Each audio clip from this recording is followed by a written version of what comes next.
اعوذ باللہ من الشیطان الرجیم بسم اللہ الرحمن الرحیم۔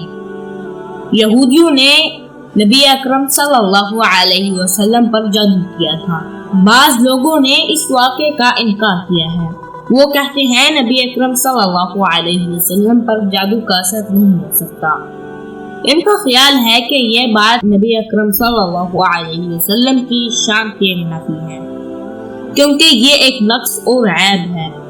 لیکن ان کا یہ خیال ٹھیک نہیں، کیونکہ جس طرح نبی اکرم صلی اللہ علیہ وسلم پر دوسری جسمانی بیماریوں کا حملہ ہو جاتا تھا اور آپ صلی اللہ علیہ وسلم کو بخار یا سر درد کی شکایت ہو جاتی تھی، ٹھیک اسی طرح یہ معاملہ بھی بیماری سے ہی ملتا جلتا ہے۔ نبی اکرم صلی اللہ علیہ وسلم پر جادو کا اثر ہونا ایسا ہی ہے جیسے زہر کا اثر انداز ہونا ہے۔ اثر کرنے کے لحاظ سے دونوں میں کوئی فرق نہیں۔ قاضی ایاز فرماتے ہیں جادو بھی ایک قسم کا مرض ہے۔ یہ ناسازی طبع کی ایک صورت ہے جو نبی کریم صلی اللہ علیہ وسلم پر بھی وارد ہو سکتی ہے۔ اس طرح دوسری کسی بیماری کا انکار نہیں کیا جا سکتا اور اسے منصب نبوت کے منافی قرار نہیں دیا جا سکتا، اسی طرح یہ معاملہ بھی ہے۔ رہا یہ مسئلہ کہ آپ صلی اللہ علیہ وسلم کو بعض اوقات یہ خیال آتا تھا کہ آپ صلی اللہ علیہ وسلم نے فلاں کام کر لیا ہے، جبکہ آپ صلی اللہ علیہ وسلم نے وہ کام نہیں کیا تھا۔ اس سے بھی آپ صلی اللہ علیہ وسلم کی سچائی پر کوئی حرف نہیں آتا، کیونکہ دلائل ثابت ہیں اور اجماع بھی۔ آپ صلی اللہ علیہ وسلم سچائی کے منافی ہر چیز سے کامل طور پر مبرہ اور معصوم تھے۔ ہاں، جادو کی وجہ سے آپ صلی اللہ علیہ وسلم کا کوئی دنیاوی کام متاثر ہو سکتا تھا جو آپ صلی اللہ علیہ وسلم کی بعثت کا حصہ نہ تھا۔ آپ صلی اللہ علیہ وسلم کی افضلیت ان کاموں کی وجہ سے نہیں تھی۔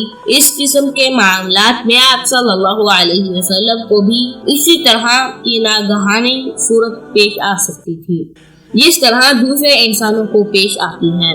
لہٰذا یہ امر بعید از قیاس نہیں کہ کسی دنیاوی معاملے میں وقتی طور پر آپ صلی اللہ علیہ وسلم کے تخیل میں کوئی ایسی چیز آ جائے جس کی کوئی حقیقت نہیں اور بعد ازاں یہ کیفیت ختم ہو جائے۔ جادو کا ظاہری اور جسمانی علاج۔ جادو کے علاج کے لیے آپ صلی اللہ علیہ وسلم کو کون سا طریقہ اختیار فرمایا؟ آپ صلی اللہ علیہ وسلم سے دو قسم کے علاج مروی ہے۔ یہ طریقہ زیادہ مؤثر ہے کہ جادو کی چیز نکال کر جادو کا اثر ختم کر دیا جائے۔ صحیح حدیث ہے کہ آپ صلی اللہ علیہ وسلم اس مقصد کے لیے اللہ تعالیٰ سے دعا کی تو اللہ تعالیٰ نے آپ صلی اللہ علیہ وسلم کو آگاہ فرما دیا۔ چنانچہ آپ صلی اللہ علیہ وسلم نے وہ چیز کنویں سے نکلوائی۔ جادو کنگھی میں اس کے گرنے والے بالوں اور نر کھجوروں کے شگوفے میں تھا۔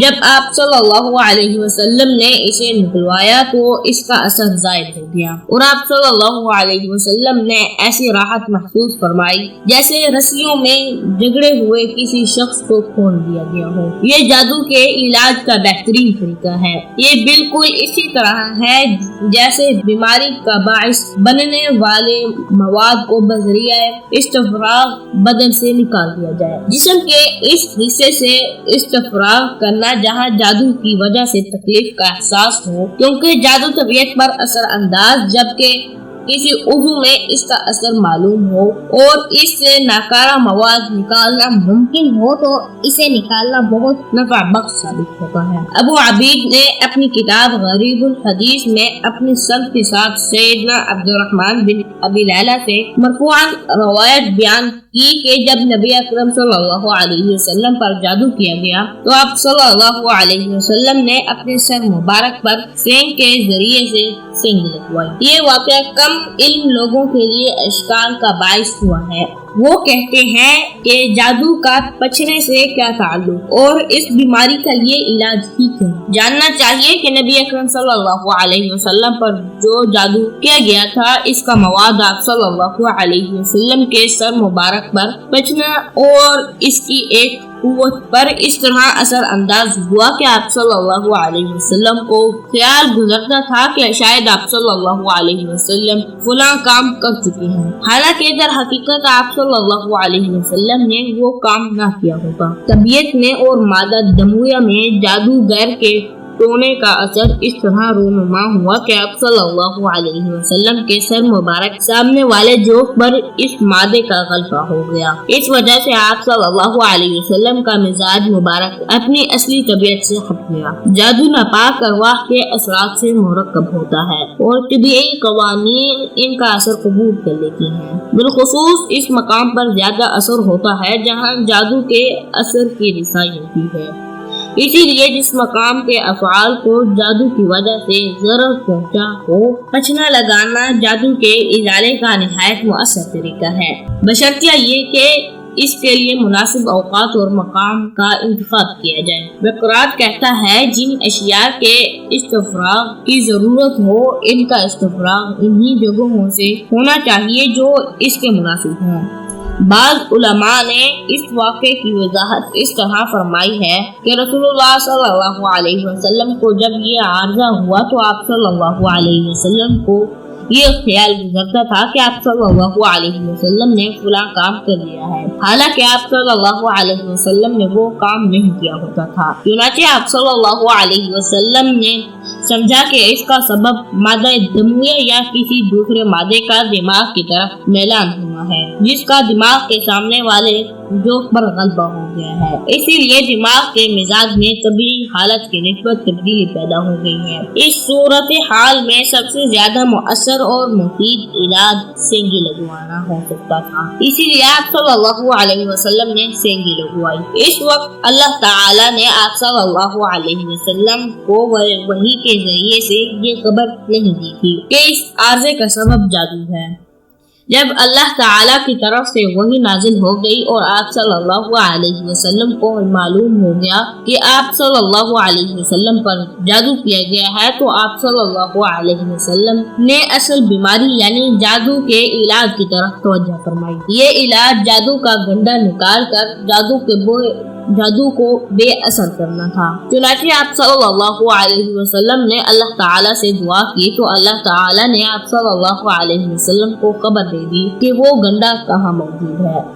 آپ صلی اللہ علیہ وسلم نے اسے نکلوایا تو آپ صلی اللہ علیہ وسلم کی صحت بحال ہو گئی۔ اس جادو کا اثر صرف آپ صلی اللہ علیہ وسلم کے جسم مبارک اور ظاہری اعضاء ہی پر تھا، آپ صلی اللہ علیہ وسلم کے عقل و فہم اور قلب مبارک پر اس کا اثر نہیں پڑا۔ اسی لیے آپ صلی اللہ علیہ وسلم کو جو یہ خیال گزرتا تھا کہ آپ صلی اللہ علیہ وسلم ازواج مطہرات کے پاس گئے ہیں، تو آپ صلی اللہ علیہ وسلم نے اس خیال کو صحیح نہیں بلکہ محض ایک خیال ہی سمجھا، جس کا حقیقت سے کوئی تعلق نہیں تھا۔ اس قسم کی کیفیت گاہے گاہے بعض جسمانی امراض کے باعث بھی پیدا ہو جاتی ہے۔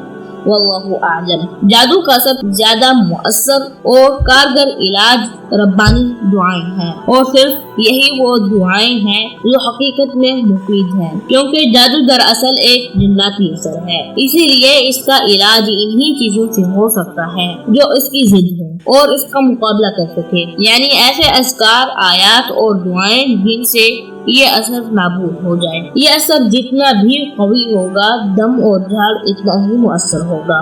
اس کی مثال ایسی ہے جیسے دو لشکر ایک دوسرے کے مد مقابل ہوں، دونوں کے پاس اپنا اپنا اسلحہ ہوتا ہے، جو بھی غالب آتا ہے وہ دوسرے کو دبا لیتا ہے اور پھر اسی کا حکم چلتا ہے۔ چنانچہ دل اگر اللہ کی محبت اور اس کے ذکر سے سرشار ہو اور اس کے پاس بطور اسلحہ اللہ کی طرف سے یکسوئی دعا، ذکر، تعویذات اور ایسے وظائف ہوں جنہیں پڑھتے ہی دل اور زبان ہم آہنگ ہو جائے۔ یہ جادو کے اثر سے بچاؤ کا سب سے بڑا ذریعہ ہے۔ اگر جادو ہو جائے تو یہی اعمال اس کا سب سے بڑا اور مؤثر علاج ہے۔ جادوگروں کا کہنا ہے کہ ان کے جادو کا صحیح اثر انہی کمزور دلوں اور شہوانی نفوس پر ہوتا ہے جن کا تعلق برے جذبات و خیالات سے ہوتا ہے۔ یہی وجہ ہے کہ ان کا اثر زیادہ تر عورتوں، بچوں، جاہلوں اور خانہ بدوشوں پر ہوتا ہے، جن کا دین، توحید اور توکل کمزور اور ناقص ہوتا ہے، اور وہ ربانی اور دو وظائف اور لغوی تعویذات اور دعائیں سے محروم ہوتے ہیں۔ نیز وہ کہتے ہیں اصل میں جادو کا شکار ہونے والا شخص اپنے خلاف خود ہی ہماری مدد کر رہا ہوتا ہے۔ ہم دیکھتے ہیں کہ اس کا دل کسی چیز میں اٹکا ہوا ہے، اس کی تمام تر توجہ اسی کی طرف ہے۔ اس میلان و توجہ کی وجہ سے وہ چیز اس کے دل پر قبضہ جما لیتی ہے۔ خبیث روحوں کا تسلط انہی روحوں پر ہوتا ہے جو خود اس کے لیے تیار ہوتی ہیں، کیونکہ ان کا میلان ہی ان اعمال کی طرف ہوتا ہے جن کی مناسبت خبیث روح سے ہوتی ہے۔ وہ روحانی قوت سے خالی ہوتے ہیں، ان کے پاس ایسا اسلحہ نہیں ہوتا کہ وہ مقابلہ کر سکے۔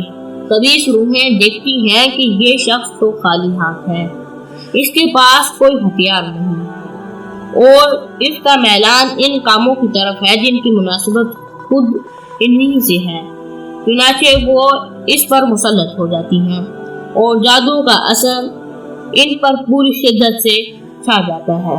واللہ اعلم۔ دوستو آج کے لیے صرف اتنا ہی۔ مجھے امید ہے کہ آج کی یہ میری ویڈیو آپ سب دوستوں کو پسند آئی ہوگی۔ اگر پسند آئی ہے تو پلیز میری ویڈیو کو لائک، شیئر، کمنٹ ضرور کریں۔ ملتے ہیں ایک نیکسٹ ویڈیو میں، تب تک کے لیے دیں اجازت۔ السلام علیکم ورحمۃ اللہ وبرکاتہ۔